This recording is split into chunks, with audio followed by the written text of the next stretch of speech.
고통이 우리를 거듭나게 하느니 12부. 진리를 얻고자 무진 애를 쓰는 것이 물을 찾는 물고기와 같다고 해도 그것을 단박 깨치기란 불가능할 것이다. 그만치 오랫동안 무명의 긴 잠에 빠져 있었기 때문이다. 그렇기에 진리를 성취하여 꿈속을 벗어나는 일이 방편도 없고 점차도 없다지만 부득불 수행의 방편을 취해야 한다. 우리는 무언가를 하지 않으면 불안감을 느낄 정도로 어딘가로 향해 가고픈 마음의 지배를 받으며 지는 탓이리라. 그래서 붓다는 수행자들에게 이렇게 말했다. 수행이란 본래 성불의 존재임을 장애하는 탐증치 삼독으로 뒤덮인 마음을 비우는 것이다. 그러기 위해서는 나무를 비벼 불을 일으키면 삼독의 나무들이 전부 타서 없어지고 나중에는 연기까지 사라지게 된다는 것이다. 그러나 지나친 수행은 오히려 육신을 해롭게 하고 수행에 도움도 되지 않는다 하여 중도의 수행을 권하였다. 아마도 붓다 자신이 목숨을 건 극단적인 고행을 했지만 불필요함을 안 때문이었을 것이다. 수행이라 하면 대부분 다리를 꼬고 앉아 몸을 움직이지 않는 좌선을 생각하겠지만 그것은 수행의 일부분에 해당된다. 본래 알미 온 세상에 두루하여 일체 모든 것을 생겨나게 한 것이니 만상은 모두 본체가 같아 평등한 것이다. 그러므로 본래 알을 회복하는 모든 수행이란 실제로는 둘이 있는 게 아니지만 방편과 단계는 그 수가 한없이 많은 것이다. 그 중에서 수행의 종류를 크게 세 가지로 나누면 삼마지, 삼마발제, 선나로 나눌 수 있다. 첫 번째의 삼마지란 삼매로서 산만한 마음을 가라앉혀 고요하고 정멸한 상태를 이루는 것이다. 마치 흐린 물을 고요하게 두면 흙 앙금이 가라앉아 맑은 물이 나타나는 것과 같다. 모든 망념이 맑아진 까닭의 본래 암만이 실제하며 허공꽃처럼 생겨난 만상에 마음이 번거롭게 요동했음을 깨닫게 된다. 그로부터 고요한 지혜가 생겨나 번뇌가 영원히 소멸하므로 내면의 정멸함을 일으키게 된다. 이것이 마음을 고요하게 집중함으로써 산만함을 멈추는 삼매를 얻는 수행에 해당될 것이다. 두 번째 삼마발제의 수행이란 몸과 마음이 모두 실제하는 바가 없는 허공꽃처럼 생겨난 것임을 깨닫고 변화하는 것은 모두 온갖 환의 무리임을 관하는 것이다. 환으로서 일어났음을 아는 까닭에 집착하지 않으므로 몸과 마음이 가볍고 평안함을 일으키게 된다. 그러므로 마음 닦는 길로 들어선 사람은 이로부터 수행을 일으켜 점차 증진하여 나아가는 것이다.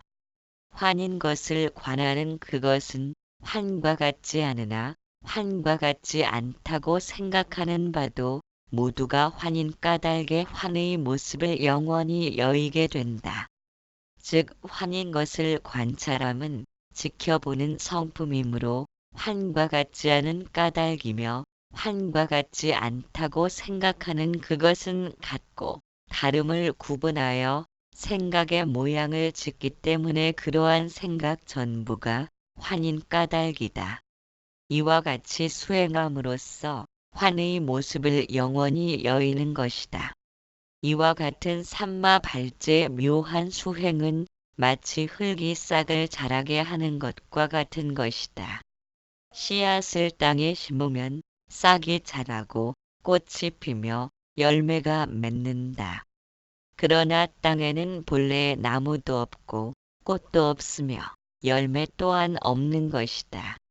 그런데도 흙은 싹을 자라게 하며 싹은 꽃 피고 열매가 맺히는 것처럼 흙과 싹에는 어디에도 꽃과 열매란 존재하지 않았지만 허공꽃처럼 모습을 드러내듯이 온갖 삼라만상도 그와 같이 생겨난 것이다. 일체 만상은 독립적인 객체가 없는 허공꽃과 같으면서도 끊임없이 생멸 변화를 일으키면서 모습을 드러내고 있다. 그러므로 온갖 세상의 모습이란 꿈과 같고 허공꽃과 같음을 관하는 수행의 방편을 관하는 삼마발제라 이름하는 것이다. 세 번째로 선나의 수행이란 원만한 자성을 깨달아 허공꽃과 같은 만상에도 집착하지 않고 고요한 정멸에도 집착하지 않으면 몸과 마음이 장애가 되는 줄 알게 된다. 그러나 본래 알매는 견해의 알미 없으므로 몸과 마음의 장애에도 걸림이 없게 된다. 그러므로 영원히 장애를 초월하며 장애가 없어졌다는 생각마저도 초월하는 경지에 이르게 된다. 현상세계와 몸과 마음이 더불어 뒤끌 세상에 있으나 서로 걸림이 없고 장애가 되지 않으므로 어떤 경계를 만나도 정멸의 평안을 일으키게 된다. 그러므로 번뇌라 해서 벗어날 물건이 아니며 열반이라고 해서 취할 물건이 아님을 아는 것이다. 있음도 아니고 없음도 아니며 갈 곳도 없고 온 곳도 없으며 얻을 것도 없고 버릴 것도 없는 정멸의 평안함에 휩싸여 있다. 나와 남이라는 생각도 없고 몸과 마음이라는 생각이 미치지 못하며 중생과 부처라는 것도 모두가 들뜬 생각임을 알 것이니 이 방편은 셋째로 있음과 없음, 취할 것과 버릴 것을 모두 여의는 선나라고 이름하는 것이다. 이러한 세 가지 수행의 방편을 따라 마음이 한 곳에 머물러 있는 안정된 상태로 들어가게 된다. 문득 싹이 자라 꽃이 피고 열매를 맺지만 와도 온 바가 없으며 가도 간 바가 없는 허공꽃과 같은 현상계임을 알게 된다. 온갖 삼라만상도 본성으로부터 생겨난 환과 같아서 자라남이 있고 오고감이 있으며 생멸 변화를 보이지만 본래 청정부동하며 적정한 성품임을 알아서 생멸 없는 실상을 깨닫게 된다. 그러므로 머물고 멸하는 생멸심이 끊어지면 유위와 무위를 둘 다 벗어난 진여법계에 들게 되며 번뇌와 열반이란 허공에서 까닭 없이 생겨난 허공꽃이 생멸함과 같아서 어디에도 집착하여 걸리지 않으니 안으로 불현듯 정멸의 평안함을 일으키는 것이다. 이러한 세 가지 방편을 따라 행주좌와 모두에서 수행하면 나와 남이란 생각도 모두가 들뜬 생각임을 알게 되고 안과 밖의 주체와 객체인 일체 경계가 끊어진 정멸한 고유로서 청정본성의 지혜를 바르게 지닐 수 있다. 그럼으로써 집착이 사라진 마음을 이룬다는 것, 그것은 존재계 최고의 선물이리라.